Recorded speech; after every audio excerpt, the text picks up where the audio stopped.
नमस्कार। अभी कॉन्सेप्ट्स में आप सभी का स्वागत है। आज हम पास्ट ईयर का 2025 का एलएलबी का पेपर करेंगे। इस पेपर को करने पर आपको ये पता चलेगा कि एलएलबी के लिए जो अपकमिंग सीयूईटी एग्जाम आप लोगों का होने वाला है उसमें किस टाइप के क्वेश्चंस पूछे जा सकते हैं। तो चलिए हम शुरू करेंगे। क्वेश्चन पेपर को सॉल्व करने से पहले अच्छा है कि आप सारे कॉन्सेप्ट्स की वीडियोस अच्छे से देख लें। अगर आपने सारे कॉन्सेप्ट्स की वीडियोस अच्छे से देखी होगी तो इन क्वेश्चंस को करने में आपको आसानी रहेगी। चलिए शुरू करते हैं। फर्स्ट क्वेश्चन है, निम्नलिखित में से सही कथनों को पहचान कीजिए। सही कथन यानी आपको चार स्टेटमेंट्स दी गई हैं यहाँ पे। आपको करेक्ट स्टेटमेंट को यहाँ पे रिकॉग्नाइज करना है और हमें आंसर भी करेक्ट स्टेटमेंट के बारे में ही देना है, इनकरेक्ट को इग्नोर करना है। जी, ABCDE पांच स्टेटमेंट्स हमें यहाँ दी गई हैं। ए पढ़ेंगे, उपसर्ग उस शब्दांश को कहते हैं जो किसी शब्द के बाद आकर उसका विशेष अर्थ प्रकट करे। तो हमें पता होना चाहिए ये बिल्कुल गलत है, क्योंकि उपसर्ग जो किसी भी शब्द से पहले जुड़ते हैं, उससे पहले, और जो बाद में जुड़ते हैं उन्हें हम प्रत्यय कहते हैं। बी कह रहा है, जिस शब्द से किसी एक व्यक्ति या वस्तु का बोध हो उसे व्यक्तिवाचक संज्ञा कहते हैं। तो बिल्कुल ये सही है। जब हम संज्ञा पढ़ते हैं तो उसमें हम संज्ञा के भेद करते हैं, व्यक्तिवाचक, जातिवाचक, भाववाचक।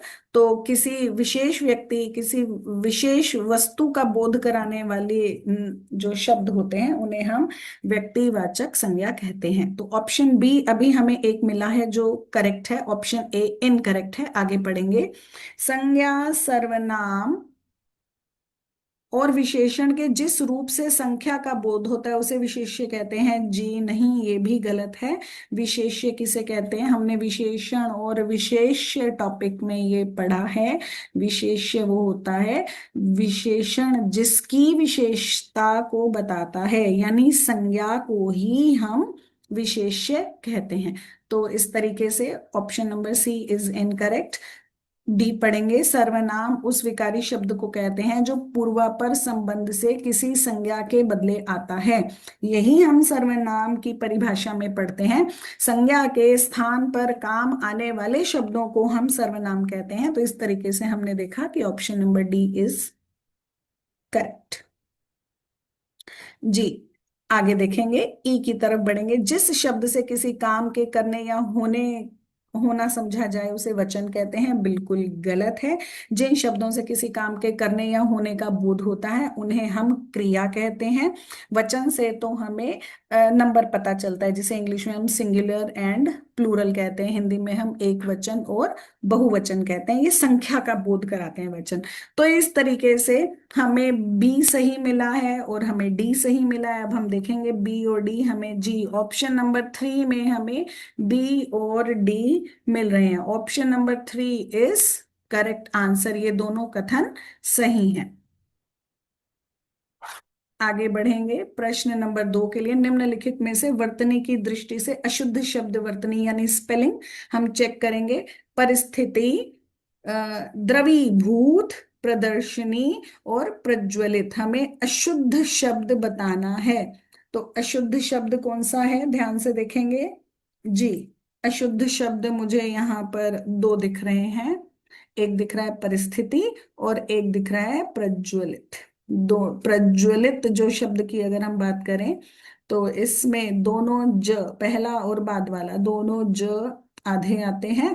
और अगर हम परिस्थिति की बात करें तो इसमें भी ई की मात्रा में स्पेलिंग एरर आ गया है। तो अशुद्ध शब्द एक और चार रहेगा। प्रश्न नंबर 3, अधोलिखित वाक्यांशों को जोड़कर एक सामान्य और पूर्ण वाक्य बनाने हेतु वाक्यांशों को उचित क्रम में हमें लगाना है। हमें चार पांच ऑप्शन दिए गए हैं और इन्हें हमें ये जंबल फॉर्म में दिए गए हैं। हमें इन्हें करेक्ट सीक्वेंस में लगाकर एक सार्थक वाक्य बनाना है। ऑप्शन है, प्रकृति की गोद में आदिकाल से पोषित मनुष्य होता आ रहा है। तो यहाँ पर जब हम लगाएंगे तो आदिकाल से मनुष्य प्रकृति की गोद में पोषित होता आ रहा है। जी, तो इस तरीके से हमें दिख रहा है, आदिकाल से बी, डी मनुष्य, देन प्रकृति की गोद में ए, देन पोषित, देन होता आ रहा है ऑप्शन नंबर वन। ये सारे हमें सीक्वेंस में लगाने पर सार्थक वाक्य मिल रहा है। Option number one, B D A C E is correct answer. आगे बढ़ेंगे प्रश्न नंबर 4 की तरफ। निम्नलिखित में से अशुद्ध वाक्य है, हमें एक इनकरेक्ट सेंटेंस चूज करना है। मुझे कानपुर ही जाना था, यह कहना आपकी भूल है। उसने हस्ताक्षर किया होगा, मेरा बात सुनो। जी, यहाँ पर उसने हस्ताक्षर किया होगा, हस्ताक्षर किए होंगे होता है। हस्ताक्षर जो है वो अपने आप में प्लूरल फॉर्म में आता है। और मेरा बात सुनो, ये तो बिगनिंग और एंडिंग दोनों ही गलत है। तो इसमें third and fourth both are incorrect. Third and fourth ये दोनों ही वाक्य जो हैं वो अशुद्ध हैं। जी, कई बार हमें ऑप्शन नहीं यहाँ पर दिख रहा है, लेकिन हो सकता है यहाँ पे टाइपिंग एरर हो, लेकिन मैं आपको आंसर, करेक्ट आंसर यहाँ पर बता रही हूँ। प्रश्न नंबर 5, जब विपत्ति आए तब धीरज रखो, यह किस प्रकार का वाक्य है? प्रश्न नंबर 5, जब विपत्ति आए तब धीरज रखो, यह किस प्रकार का वाक्य है? हमने वाक्य के भेद में 3 प्रकार के वाक्य पढ़े हैं, सरल वाक्य, संयुक्त वाक्य, मिश्र वाक्य। और भी हमने अर्थ के आधार पर 8 प्रकार के वाक्य पढ़े हैं, विधानवाचक, निषेधवाचक, विस्मयवाचक, आज्ञावाचक, संकेतवाचक, संदेहवाचक। तो हमें इनमें से ढूंढना है। तो हमें यहाँ पर पता चल रहा है कि यह है मिश्र वाक्य। ये मिश्र वाक्य का उदाहरण है, और मिश्र वाक्य का उदाहरण होने का कारण ये अंडरलाइन मैंने कर दिया है, जब और तब। क्या होता है मिश्र वाक्य? जब दो स्वतंत्र उपवाक्यों को समुच्चय बोधक शब्दों के माध्यम से, जिसमें समुच्चय बोधक शब्दों से जोड़ दिया जाए, तो वो मिश्र वाक्य कहलाता है। इसमें ध्यान रखना होता है, एक उपवाक्य आश्रित और एक उपवाक्य स्वतंत्र होता है।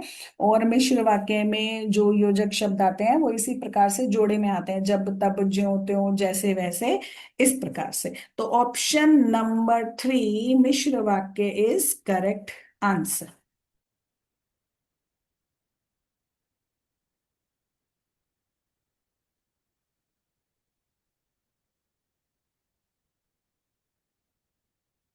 प्रश्न नंबर 6, प्रतिष्ठा में अपने को बड़ा और दूसरे को छोटा समझना क्या कहलाता है? खुद को बड़ा और दूसरों को छोटा समझना, वेरी इजी क्वेश्चन, वह अभिमान कहलाता है। प्रश्न 6, ऑप्शन नंबर 4 अभिमान इज करेक्ट आंसर। अभिमान का मतलब है घमंड। आगे बढ़ेंगे, प्रश्न नंबर 7, निम्नलिखित वाक्य को पूर्ण करने के लिए उचित विकल्प होगा। हमें यहाँ ब्लैंक दिया गया है, रिक्त स्थान दिया गया है, और दिए गए ऑप्शंस में से हमें एक शब्द को, एक ऑप्शन को चूज करके इस रिक्त स्थान की पूर्ति करनी है, इस ब्लैंक को फिल करना है। अच्छे चरित्र ब्लैंक जीवन निरर्थक है। अच्छे चरित्र में जीवन निरर्थक है, गलत। अच्छे चरित्र से जीवन निरर्थक है, गलत। अच्छे चरित्र के बिना जीवन निरर्थक है, करेक्ट। अच्छे चरित्र के लिए जीवन निरर्थक है, गलत। तो option number 3 very easy question, correct answer. पूरा वाक्य बन जाएगा, अच्छे चरित्र के बिना जीवन निरर्थक है। आगे बढ़ेंगे, प्रश्न नंबर 8, अलग अलग अवयवों को एक में मिलाना वाक्यांश के लिए क्या कहलाता है? तो जब हम अलग अलग चीजों को एक करके मिलाते हैं तो वह कहलाता है, जी, वह कहलाता है संश्लेषण। जी, तो ऑप्शन नंबर 1 संश्लेषण इज करेक्ट आंसर। आगे बढ़ेंगे, प्रश्न नंबर 9 में सूची 1 का सूची 2 के साथ मिलान कीजिए। यहाँ पर हमें 2 कॉलम्स दिए गए हैं, हमें उन्हें मैच करना है। अब यहाँ पर शब्द है, एक सूची 1 में, सूची 2 में उसके विलोम शब्द हैं, तो हम विलोम शब्द के साथ मैच करेंगे। जी, दृष्ट, दृष्ट का मतलब क्या होता है? जो बुरा इंसान होता है। तो बुरे इंसान का ऑपोजिट होगा शालीन। शालीन यानी बहुत ही शांत सभ्य है, उसी को शालीन बोलते हैं, जो कूल होते हैं। सेकंड पॉइंट पे है मृदु। मृदु का मतलब होता है, मृदु का मतलब कोमल भी हो सकता है, मृदु का मतलब मीठा भी हो सकता है। तो इसका ऑपोजिट हो जाएगा रुक्ष। रुक्ष यानी रूखा, बहुत ही ज्यादा रूखा। इसी तरीके से आगे देखेंगे विराट। विराट का ऑपोजिट आ जाएगा शुद्र, बड़ा छोटा। ऋजु, ऋजु का आ जाएगा वक्र। वक्र यानी टेढ़ा। तो इस प्रकार से यहाँ पर हमें जो ऑप्शन मिलेंगे वो मिलेंगे कुछ इस प्रकार से। जी, देखेंगे A3। A3 ये रहा, और कहीं पर भी A3 नहीं है। B1। B1 ये रहा। सी सी विराट और शुद्र, C4 ये रहा, एंड D2 ये रहा। जी, तो option number 2 is correct answer. ये वैसे बहुत ही आसान क्वेश्चन था, पर समटाइम्स ऐसा हो जाता है कि हमें तीन आते हैं, एक नहीं आता है। तो छोटे बच्चों को यही ट्रिक बताई जाती है कि आप तीन चूज कीजिए, तीन मैच करिए, और फोर्थ वन जो है, लास्ट वन जो है, ऑटोमेटिकली आपका मैच हो जाएगा। प्रश्न नंबर 10, गूलर का फूल होना मुहावरे का सही अर्थ होता है लापता होना। गूलर का फूल इसीलिए ये कहावत बनी है, कहावत ऐसे ही नहीं बन जाती है। जब गूलर का जो पेड़ होता है, ऐसा कहा जाता है कि उसमें फूल दिखाई ही नहीं देते, सीधा फल दिखाई देता है, इसीलिए लापता यानी गायब हो जाना। गूलर का फूल होना, लापता हो जाना, मिसिंग हो जाना। Option number 1 is correct answer. प्रश्न नंबर 11, जिसका खाएं उसका गाएं लोकोक्ति का उपयुक्त अर्थ है। इसका क्या अर्थ है? जिसका खाएं उसका गाएं, गाएं या ना उसका गुणगान गाएं, यानी जिसका खाएं जो हम पर उपकार करे, तो उपकारी के प्रति कृतज्ञ होना। कृतज्ञ होना यानी थैंकफुल होना। उपकारी यानी आपका वेलफेयर करने वाला। तो option number 4 is correct answer. प्रश्न अगला 12, निम्नलिखित में से सूर्य का पर्यायवाची शब्द है।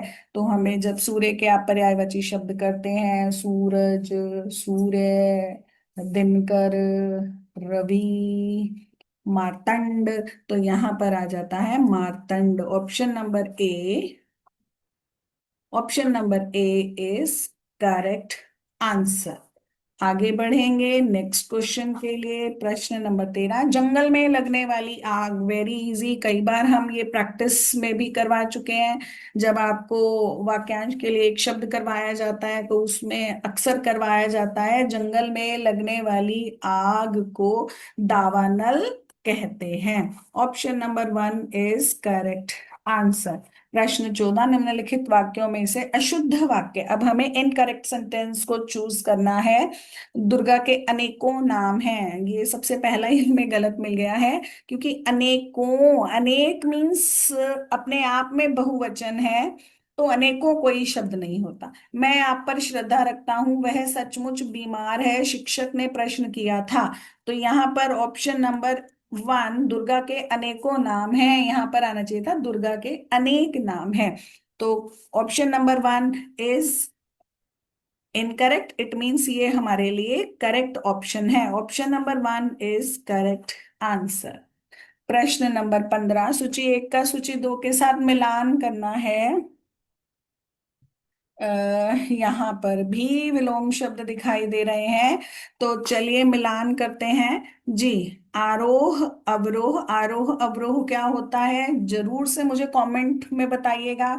आरोह का क्या अर्थ है, अवरोह का क्या अर्थ है। और ये विलोम शब्दों की सूची है।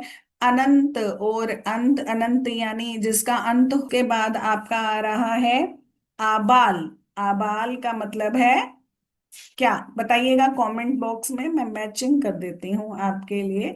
और उसके बाद ये रहा आपद और निरापद। जी, आपके लिए इस क्वेश्चन पेपर का लास्ट क्वेश्चन का करेक्ट आंसर आएगा A2। A2 कहाँ है? A2 हमें दो जगह दिखाई दे रहा है। उसके बाद है B3। B3 यहाँ है, यहाँ नहीं है, तो यानी हमारे हिसाब से ये जा रहा है। आगे देखते हैं, मैच करते हैं। C4 करेक्ट है, एंड D1 इज करेक्ट। ठीक है, option number 1 is correct answer. लेकिन आप सभी के लिए ये प्रश्न छोड़कर जा रही हूं। यहाँ पर मैंने आज आपको दो ही शब्दों के अर्थ बताए हैं, एक शब्द का अर्थ बताया है, सॉरी, ओनली अनंत एंड अंत, एंडलेस और एंड। उसके अलावा आपद, निरापद, आरोह अवरोह और आबाल और वृद्ध, इन जो हमने मैचिंग किए हैं, इनके आप मुझे अर्थ कमेंट बॉक्स में बताएंगे। Thank you so much. मिलेंगे जल्द ही अगली क्लास में अगले सैंपल टेस्ट पेपर के साथ। Bye bye, take care.